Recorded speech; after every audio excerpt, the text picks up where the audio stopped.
වෙලාව රාත්‍රී 10යි. මම ඉන්නේ දැන් චයිනා ඊස්ටර්න් ගුවන් යානයක. ලංකාවෙන් එපිට තමයි ඉන්නේ දකුණු කොරියාව බලා යන ගමන්. ඉතින් ගුවන් යානයෙන් නැගකට පස්සේ අපි හැමෝටම කෑම වේලක් හම්බෙනවා. මට හම්බෙච්ච කෑම වේල තමයි මේ තියෙන්නේ. ඉතින් දිගු ගමනක් තියෙනවා. මාත් එක්ක රැඳිලා ඉන්න වීඩියෝ එකේ අවසාන වෙනකන් ඕනට ෂන්හායි ගුවන් තොටුපළ ඊචොන් ගුවන් තොටුපළ යන දෙකම බලා ගන්න පුළුවන් ලස්සන වීඩියෝ එකක් වේවි. පැය 5කට ආසන්න කාලයකට පස්සේ දැන් ගුවන් යානය ළඟා වෙලා තියෙනවා. චීනයේ ෂන්හායි ගුවන් තොටුපළ කිට්ටුවට වෙනකන් ඇවිල්ලා තියෙනවා. මේ තමයි ගුවන් යානයක ඉඳලා ගුවන් යානය දැන් ගොඩක් බීමට ආසන්නව තමයි තියෙන්නේ. පහත පේන ආකාරය. තව චූටි දුරක් තියෙනවා ෂන්හායි වලට ගිහිල්ලා අපි ෂන්හායි ගුවන් තොටුපළේ ඇවිදින ගමන් කතා කරමු.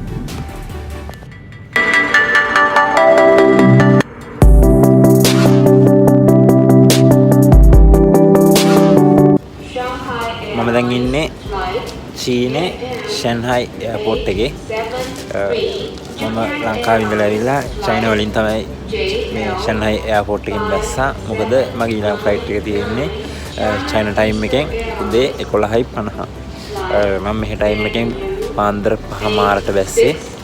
ඉතින් දැන් පැය 5ක වගේ කාලයක් ඉන්න ඕන මෙතනට වෙලා Wi-Fi එක කනෙක්ට් වෙන්නේ නැහැ. ඒ කියන්නේ නිකම්ම කම්මැලි ගමේ ඉදිල්ලක් තමයි තියෙන්නේ. ඇවිදලා ආවා. ඔයගොල්ලන්ට පේනවා ඇති. අපේ ශ්‍රී ලංකාවේ බණ්ඩාරනායක ජාත්‍යන්තර ගුවන් තොටුපළට වඩා ඉතාමත් විශාල ගුවන් තොටුපළක් තියෙන්නේ.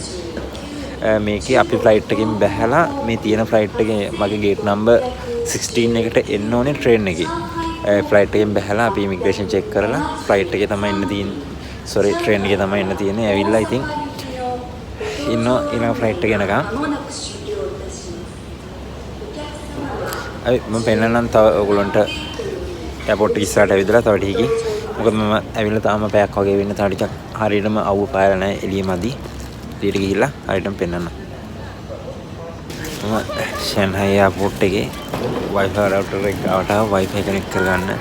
ඒකයි Wi-Fi කනෙක්ට් කරගන්නවා කියන්නේ පට්ට කට්ට try කරා හරියන්නේ නැහැ. මට තව පැය 3ක් තියෙනවා. ඉතින් මම මේ පැය 3ම එයාපෝට් එකේ ඇවිදලා ඊවල දාලා ෆ්ලයිට් එකට එනවා. කරන්න කිසිම දෙයක්වත් නෑ. අඳුරන කවුරක් ඇත්තෙත් නෑ. සිංගල් හයත් නෑ ෆ්ලයිට් එකට.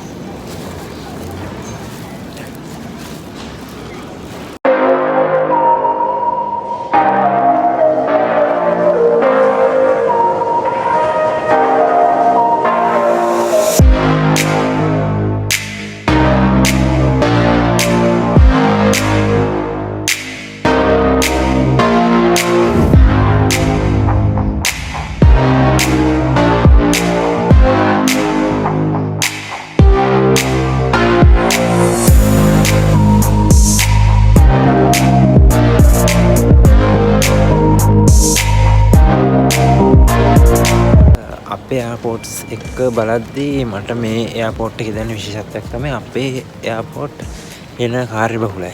මේක ඉතා විශාල ගුවන් තොටුපළක්. ඒත් මේක එච්චර කාර්යබහුලත්වයක් පේන්නේ නැහැ.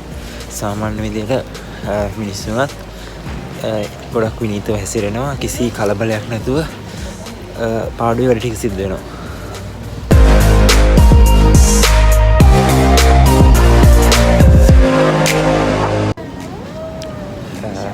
එක විදිහේ ෂොක් තියෙනවා එයාපෝට් එක ඇතුලේ. මේ ෂන්හායි එයාපෝට් එක ඇතුලේ ඔයාලට පේන්නේ අපිට සාමාන්‍ය පුද්ගලයෙක්ට අවශ්‍ය සියලුම දේවල් මේ එයාපෝට් එක ඇතුලේ තියෙනවා.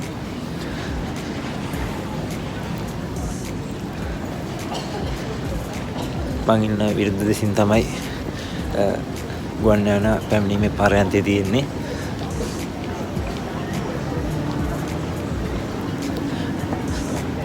ඩොලර්ස් වලින් ඒ වගේම චයිනා මුදල් එකතු වලින් යන දේවල් වගේම මේකෙදී ගනුදෙනු කරන්න පුළුවන්. මම දැන් ලියන කොකාකෝලා එකක් ගත්තා. මිලිලිටර් 500 බෝතලයක් ඩොලර් එකක් වෙනවා. විශේෂයෙන්ම කියන්න ඕන මේ එයාපෝට් එකේ ස්ටාෆ් එක උනත් ගොඩක් හොඳයි. කියන්නේ අපිට එන කයිඩ්ල විදිහට කතා කරනවා. අපි අහන ඕන දෙයකට රෙස්පෙක්ට් කරලා උත්තර දෙනවා. ඒක ගොඩක් විශේෂ දෙයක්. මම එයාපෝට් එකේ එක් කෙළවරක ඉඳලා අනිත් කෙළවරටම ඇවිදගෙන ආවා. ගොඩක් දිගයි. මට තාම ශ්‍රී ලංකන් එකක් හොයාගන්න හම්බුන්නේ නැහැ. මම හිතන්නේ චයිනා වලට ඇවිල්ලා මේ ලංකාවේ කට්ටිය යනවා අඩු වෙන්නත් ඇති. තව දෙයක් විශේෂයෙන්ම කියන්න ඕන ගොඩක් කට්ටිය කියනවා ෆ්ලයිට් එකේදී ෆ්ලයිට් එක අද්දද්දී ඔළුව කැරගෙනවා වමනට යන්න එනවා ඇඟට අමාරුයි සද්දේ වැඩි එක කතන්දර කියනවා මට නම් ඇත්තටම එහෙම ඇඟට අපහසුයක් දැනුනේ නැහැ ඇත්තට මේක කියන තරම් ඒක අමාරු ගමනක් නෙමෙයි හිතේ කැමැත්තෙන් යනවා නම් ඇත්තටම ෆ්ලයිට් එක නැග්ගද්දී එහෙම ඇඟට අමාරුවක් දැනෙන්නේ නැහැ කට්ටිය ගැස්සෙනවා කියනවා ෆ්ලයිට් එක එයාපෝට් එකෙන් අද්දද්දී යද්දී ඒ ගැස්සෙන්නේ බිම දාලා තියෙන කාපට් එකට ටයරුයි ගැටලා යම් පරතරයක් තියෙනවා සමහරක් තැන්වල. ඒ ගැප්ස් වලට තමයි පාරකයක් දෙනොත් අර කට්ට වලට අහුවලා ගැස්සෙන්නේ. ඒ වගේ ගැසීමක් කරන්න වෙන ෆ්ලයිට් එකේ හේතුවක් හින්දානේ මේ ගැස්සෙන්නේ. ඒ අරෙන්න චුට්ටක් අමාරු ෆ්ලයිට් එක බිම ගිහිල්ලා කපාටම අද්දද්දී ඒ කියන්නේ ෆ්ලයිට් එක එන වේගින් යනවා අපිට පොළොවට සමාන්තරව ඒක දැනෙනවා. එතකොට හදවත මේ කපුවට යම් මේකක් දැනෙනවා. ඒ අරෙන්න වෙන කිසිම ගැටලුවක් නැහැ. ලස්සන ටෙඩි බියර්ස් ලකඩයක් තියෙනවා. පොඩ්ඩක් ගිහලා බලමු.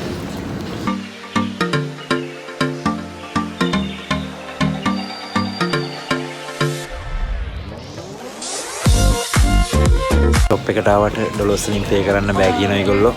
චයිනා මුදල් එකකින් විතරයිලු පේ කරන්න පුළුවන්. අවුලක් නැහැ. ඩොලර්ස් වලින් පේ කරන්න තියෙන ටෙඩි බියර්ස්ලා ඉන්න තැනක් තියෙනවා. අපි ගමු. බලලා මගේ ආදරවන්තිය බලන් ඉන්නවා කොරියාවක් විතර. එයාත් කැමති. පොඩි ටෙඩි කරන් යන්න. ලස්සන ටෙඩිස්ලා ඉන්නවා.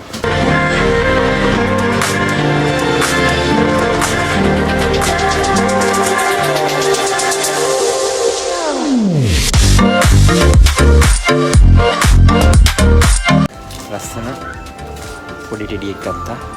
අපේ කරලා දැන් එළියට. මේ විදිහට ගම වොච් ෂොප් එකක් තියෙනවා Japan watch. Sorry China watch. මම ෂොප් එකට ආවා.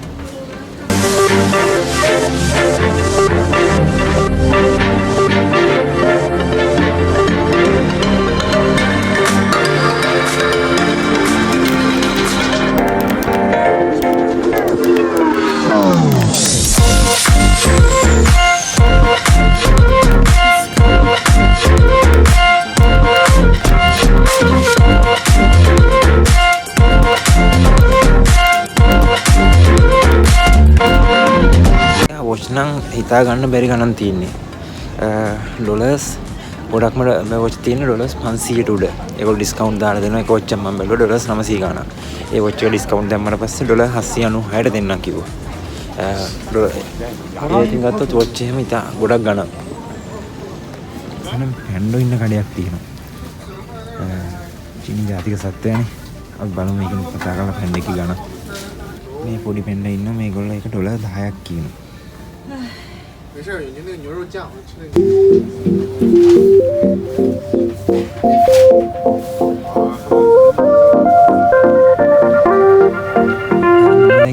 තමයි මේගොල්ලෝගේ හැම ෂොප් එකක මාල එහෙම තියෙනවා ගෝල්ඩ් මේගොල්ලෝ වැඩි යූස් කරන්නේ නැති පාටක් පේන්නේ. ඒ වුණාට තියෙන මාලත් ඒ ගෝල්ඩ් නෙමෙයි පාට කරපු එකක්. ඒකත් ඒ වුණාට එන විශාල මුදලක් කියනවා.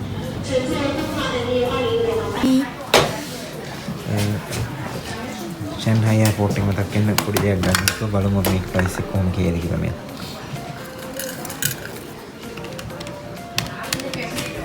今天美金汇率多少啊？7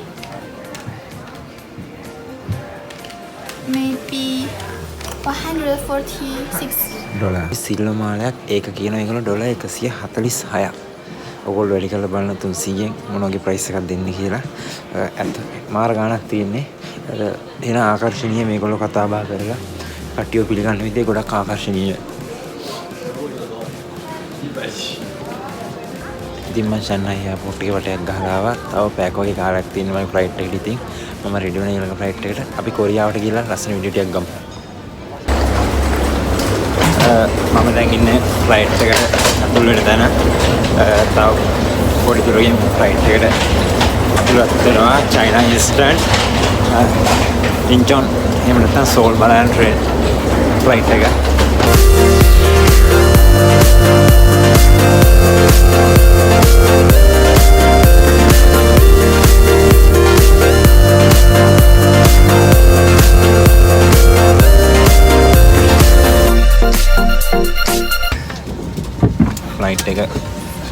සුළු වෙලාවකින් ඉන්චොන් දකුණු කොරියාවේ සෝල් බලා පිටත් වෙනවා. ඉතින් යන ගමන් ලස්සන කැමරා ෂොට් එකක් ගන්න පුළුවන් වෙයි. මට ලංකාවේ ඉඳලා ඉද්දිත් හම්බුනේ ග්ලාස් එකක් අයිනේ, වින්ඩෝ එකක් අයිනේ. දැන් මෙතන වින්ඩෝ එකක් අයිනේ ඉන්නේ. අපි අද කතා කරමු.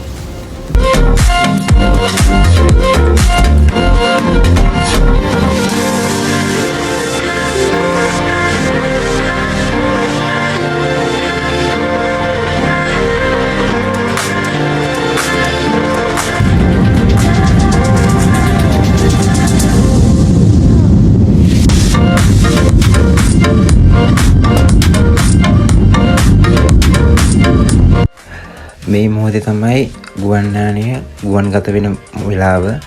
මේ වෙලාවෙදී ගුවන් යානය අපිට හිතා ගන්නවත් බැරි තරම් ඉතාමත් වේගයකින් ගමන් ගන්නවා.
කොරියාවලින් බහලා ඉන්නේ. මේ තමයි ඉන්චොන් සෝල් එයාපෝට් එක. එයාපෝට් එකෙන් බහුවම මෙන්න මේ වගේ ට්‍රේන් එක තමයි අපි ඉමිග්‍රේෂන් චෙක් කරන්න යන්න තියෙන්නේ. ඉමිග්‍රේෂන් චෙක් කරලා මම යනවා දැන් මගේ බෑග්ස් තියෙන තැනට. බෑග්ස් දෙක ගන්න. ලගේජ් දෙක බිමට දාලාම තියෙනවා. නංගිලාගේ මල්බුකීස් තුනම ගත්තා අයියා. අරගෙන දැන් අක්කා ඉන්න තැනට යන්න හදන්නේ.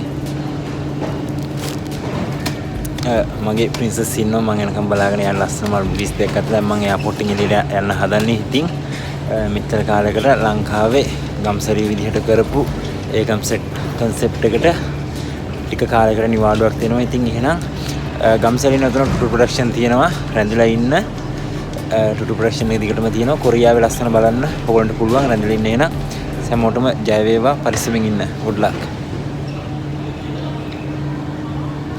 I love you Sri Lanka.